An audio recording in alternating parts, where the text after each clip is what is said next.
Obati rasa kecewa dengan cara benar. Siapa di antara kita yang tidak pernah kecewa? Dalam hidup, kita pasti pernah dikecewakan oleh satu dan lain hal. Bentuk dan pola kekecewaan itu bermacam-macam, antara lain kecewa setiap kali harapan atau keinginan kecil tidak terwujud, tidak jadi berlibur bersama, tak dapat bonus dari kantor, menu makanan yang ingin dipesan sudah habis. Penyebabnya tampak sepele dan durasinya singkat. Kecewa sesaat karena kehilangan seseorang atau sesuatu yang berharga, teman baik menjauh, kehilangan pekerjaan. Sifatnya sementara, karena setelah mendapatkan penggantinya, kekecewaan itu terobati. Kekecewaan mendalam karena sebuah kehilangan atau perubahan besar dalam hidup, kematian orang yang dicintai, perceraian, jatuh miskin, penyakit kronis. Sifatnya mendalam, durasinya lama, bahkan bisa permanen. Dari ketiganya, tipe terakhirlah yang sering membuat hidup kita menderita. Apakah Anda sedang bergumul dengan rasa kecewa yang sudah lama mengganggu, yang terus menusuk-nusuk batin, sekalipun Anda berusaha melupakannya?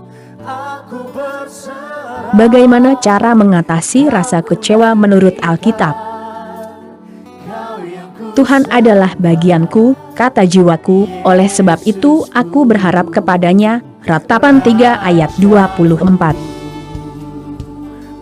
Rata-rata orang kecewa karena keinginan, harapan, impian, atau rencana mereka tidak terwujud.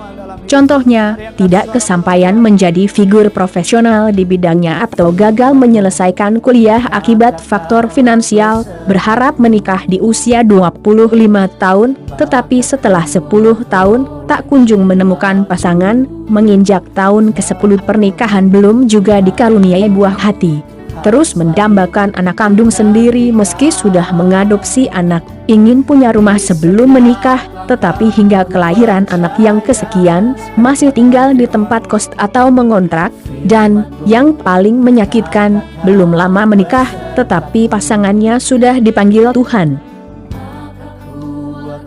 Mereka yang mengalami kekecewaan berat seperti ini pun bertanya dalam hati, mengapa Tuhan tidak menjawab permohonan saya, padahal Dia Allah yang sanggup melakukan segalanya. Sepertinya Tuhan tidak ingin melihat saya bahagia. Semua yang saya inginkan tak pernah terkabul.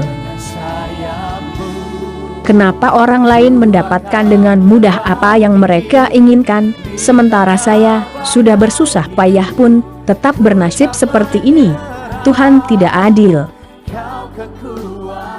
Sebelum Anda melontarkan hal-hal di atas, cobalah renungkan mana yang lebih berarti, impian, harapan, rencana, keinginan Anda, atau Tuhan? Sadarkah Anda, ketika kita kecewa berkepanjangan atau terus hidup dalam kekecewaan, berarti Tuhan tidak lebih penting daripada semua ambisi kita. Jadikan Tuhan bagian terbaik dalam hidup Anda, bukan hal-hal lain, dan berharaplah hanya kepadanya. Ingatlah bahwa hanya Tuhan yang bisa memuaskan semua keinginan dan kekosongan hati Anda, dan Dia tidak pernah mengecewakan Anda. Dan pengharapan tidak mengecewakan, karena kasih Allah telah dicurahkan di dalam hati kita oleh Roh Kudus yang telah dikaruniakan kepada kita. Roma 5 ayat 5.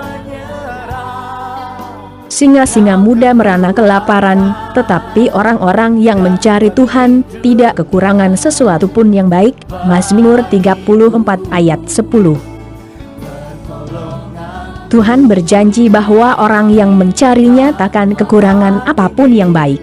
Tapi, bagaimana mungkin, pikir Anda, sedangkan saya masih berpenyakitan, tidak punya anak, tidak punya karier cemerlang, tidak punya pasangan, tidak punya rumah? Jawabannya sederhana. Jika hal-hal yang Anda inginkan itu baik menurut pandangan Tuhan, Dia pasti akan memberikannya kepada Anda. Mengapa sampai detik ini Tuhan tidak kunjung memberikan apa yang Anda idamkan? Bisa jadi karena hal itu tidak baik bagi Anda saat ini. Tuhan ingin Anda lebih beriman, percaya, dan bertekun dalam doa. Barangkali Dia ingin Anda lebih bergantung kepadanya, bukan pada kekuatan sendiri. Atau Tuhan ingin menunjukkan bahwa Dia bisa mengabulkan keinginan Anda dengan caranya dan sesuai waktunya sendiri. Jadi, yakinlah bahwa Anda tidak kekurangan satu pun hal baik, karena jika itu baik, Tuhan pasti akan memberikannya kepada Anda. Ubah cara pandang. Malahan segala sesuatu kuanggap rugi, karena pengenalan akan Kristus Yesus, Tuhanku, lebih mulia daripada semuanya. Oleh karena di Allah aku telah melepaskan semuanya itu dan menganggapnya sampah, supaya aku memperoleh Kristus. Filipi 3 ayat 8. Sumber kekecewaan kita pada dasarnya disebabkan dua hal, manusia atau keadaan. Orang-orang yang menyakiti, merugikan, tidak memenuhi ekspektasi Anda, atau keadaan yang tidak mendukung situasi Anda. Saat kecewa, Anda akan dihadapkan pada dua pilihan respon, terpuruk dan semakin jauh dari Tuhan, atau justru lebih mendekatkan diri kepada Tuhan. Paulus memilih respon yang kedua.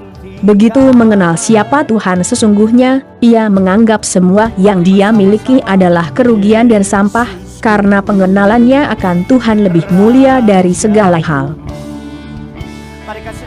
Keputusan ada di tangan Anda. Anda bisa terus tenggelam dalam kekecewaan, lalu menjauh dari Tuhan dan menyalahkan segala yang terjadi dalam hidup. Atau, Anda menjadikan kekecewaan itu sebagai pendorong untuk lebih dekat kepada Tuhan. Terima keadaan. Bicara tentang tokoh Alkitab yang paling banyak menelan rasa kecewa, mungkin orang tersebut adalah Musa. Setelah lolos dari kematian saat bayi berkat iman ibunya, Musa menjadi anak angkat Firaun. Kendati hidup dalam kemewahan dan mendapatkan pendidikan terbaik di Mesir, ia menyaksikan bangsanya sendiri menjadi budak. Ketika menolong seorang budak Ibrani yang dipukuli tentara Mesir dan berharap bangsanya mengerti niat baiknya, mereka malah menolaknya. Keluaran 2 ayat 11 hingga 14. Musa berhak kecewa terhadap bangsanya. Akibat peristiwa itu, Musa melarikan diri dan menjadi gembala selama 40 tahun, Keluaran 3 ayat 1. Betapa suram masa depannya. Sekarang Musa punya alasan untuk kecewa dengan keadaannya. Puncaknya, Musa tidak diizinkan masuk ke tanah perjanjian. Ia juga dilarang menyeberangi sungai Yordan, Ulangan 3 ayat 27, bahkan tidak boleh berdoa mengenai hal tersebut. Ulangan 3 ayat 26. Musa, yang telah berjuang puluhan tahun memimpin bangsanya dalam pengembaraan, harus puas menyaksikan tanah perjanjian dari atas gunung sebelum wafat. Namun, seperti tertulis dalam Ulangan 34 ayat 10 hingga 12, tidak ada lagi nabi mengerjakan mukjizat besar sedahsyat yang pernah dilakukan Musa. Dan, bagi hambanya yang setia sampai akhir, Tuhan membuat nama Musa terus dikenang sepanjang zaman. Kadang-kadang kita tidak dapat mengubah keadaan. Ketika itu terjadi, Anda harus belajar menerimanya dan tetap percaya pada penyertaan Tuhan. Hanya dengan cara itulah, Anda dapat memiliki hidup berkelimpahan dalam segala situasi. Segala perkara dapat kutanggung di dalam Dia yang memberi kekuatan kepadaku. Filipi 4 ayat 13. Ayo, kalahkan rasa kecewa itu dan bersiaplah mendapatkan hal terbaik dari Tuhan. Terima kasih. Jangan lupa subscribe ya. Yesus memberkati kita.